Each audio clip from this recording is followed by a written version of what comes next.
दिनांक 23 मई 2023 को मैं अपने बसेड़ी विधानसभा क्षेत्र के दौरे पर था और वहाँ से निकलता हुआ विभिन्न गाँव में होता हुआ जब सैंपू से कंचनपुर की तरफ जा रहा था, उसी समय बीच में एक अनजान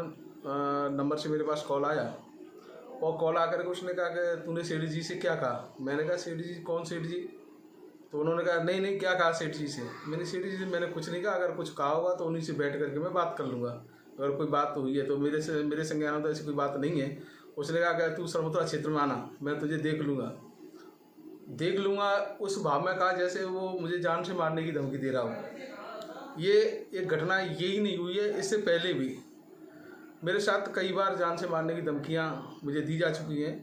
परंतु मैं उन सब घटनाओं से सोचता था कि कार्यकर्ता के रूप में मैं लेता था कि कार्यकर्ता को बात कहने का हक है, अगर कोई कहता है तो कोई बात नहीं, मैं नहीं चाहता था किसी बात को आगे बढ़ाऊं। परंतु कल ये ज़्यादा बात हो गई, क्योंकि इससे पूर्व में भी जिस समय पंचायती राज का चुनाव था उस समय भी कुछ 3 अनजान लोग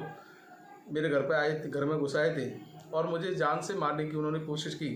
परंतु उस समय मेरे पास कोई एविडेंस नहीं था और ऐसी परिस्थितियां थी कि मैं FIR दर्ज भी नहीं करा सकता था। ऐसी घटनाएं क्योंकि मैं राजनीतिक व्यक्ति हूं और बसेड़ी विधानसभा का जो क्षेत्र है वो डांग क्षेत्र है, जहाँ पर डकैतों का बहुत ज़्यादा एक स्टेट से दूसरे स्टेट में आगमन रहता है और यहाँ पर आपराधिक प्रवृत्ति के लोग बहुत हैं। और उन आपराधिक प्रवृत्ति के लोगों को संरक्षण देने वाले मेरे जो राजनीतिक विरोधी हैं वो कोई न कोई किसी न किसी षड्यंत्र मेरे विरुद्ध रचते रहते हैं। इसलिए मेरा निवेदन है कि मैं राजनीतिक व्यक्ति होने के नाते, और मेरा ये भी है कि 2008 से लेकर के जिस समय विधायक बना उस समय से लेकर के आज तक मेरा अपने क्षेत्र में बहुत ज़्यादा मूवमेंट रहता है और जो मेरे प्रिय जनता है उसके सुख दुख में सहभागिता देने के लिए कि मुझे डांग क्षेत्र में भी जाना पड़ता है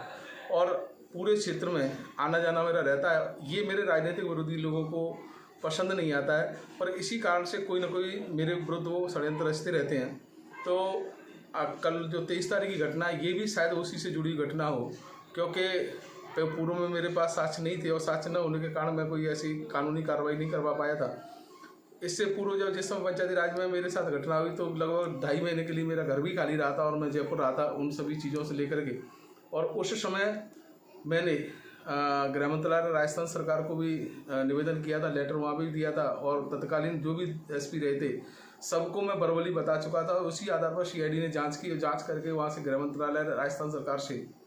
मेरे लिए यहाँ पर कोई लेटर भेजा था सुरक्षा की मद्देनज़र। वो हालांकि SP ऑफिस धौलपुर में